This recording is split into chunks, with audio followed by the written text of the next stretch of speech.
Hello guys, welcome back to ராய்ராஸ் vlog. நம்ம இன்றைக்கி இந்த குக்கிங் vlogல என்ன பார்க்க போகிறோன்னா, உடுப்பி ஹோட்டல் ஸ்டைல் நீர் சட்னி எப்படி பண்ணுறதுன்னு தான் பார்க்க போகிறோம். இது வந்து இட்லி தோசைக்கு சூப்பராக அட்டகாசமாக இருக்கும். வீட்டில் இருக்க இன்க்ரீடியன்ட்ஸ் வச்சு நம்ம ஈஸியாக இந்த சட்னி செய்து முடிச்சிடலாம். இந்த சட்னி வந்து ரொம்ப வாட்டரியாக தான் இருக்கும், ஆனால் டேஸ்ட் அட்டகாசமாக இருக்கும்.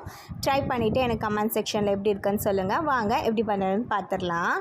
ஃபஸ்ட்டு ஒரு பேன் எடுத்துக்கோங்க. பேனில் ஆயில் ஆட் பண்ணிவிட்டு பச்சை மிளகா கருவேப்பிலை நல்லா வதக்கி விட்டுக்கோங்க. நான் காரத்துக்காண்டி 2 பச்சை மிளகா எடுத்திருக்கேன். கொஞ்சோண்டு வேர்க்கடலையும் பொட்டுக்கடலையும் வதக்கி விட்டுக்கலாம். யாரெலாம் இந்த சட்னி டேஸ்ட் பண்ணியிருக்கீங்கன்னு எனக்கு கமெண்ட் செக்ஷனில் சொல்லுங்கள். இது நல்லா பொன்னிறமாக ஆனதும் நம்ம மிக்ஸி ஜாருக்கு நம்ம கன்வெர்ட் பண்ணிடலாம்.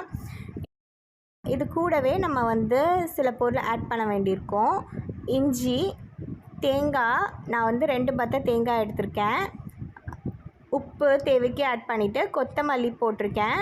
புளி, இது எல்லாத்தையும் ஃபைன் பேஸ்ட்டாக நம்ம அரைச்சிக்கலாம். இந்த அளவுக்கு நம்ம அரைச்சிட்டு வந்தாச்சு. அதுக்கப்புறமா நம்ம வாட்டர் எவ்வளோ வேணுமோ நம்ம நல்லா வாட்டர் ஆட் பண்ணால் தான் இந்த சட்னிக்கு சூப்பராக இருக்கும். தாளிச்சிட்டு வந்துடலாம் சைமல்டேனியஸாக.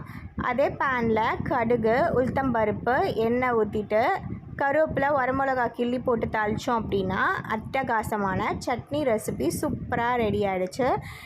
இது எல்லோரும் உங்கள் வீட்டில் கண்டிப்பாக ட்ரை பண்ணி பாருங்கள். ட்ரை பண்ணி பார்த்துட்டு எனக்கு கமெண்ட் செக்ஷனில் ஃபீட்பேக் சொல்லுங்கள். இந்த வீடியோ உங்களுக்கு பிடிச்சிருக்கோன்னு நம்புகிறேன். பிடிச்சிருந்தா ஒரு லைக் பட்டன் தட்டி விட்டுருங்க. மறக்காமல் ராரா vlog சப்ஸ்கிரைப் பண்ணுங்கள்.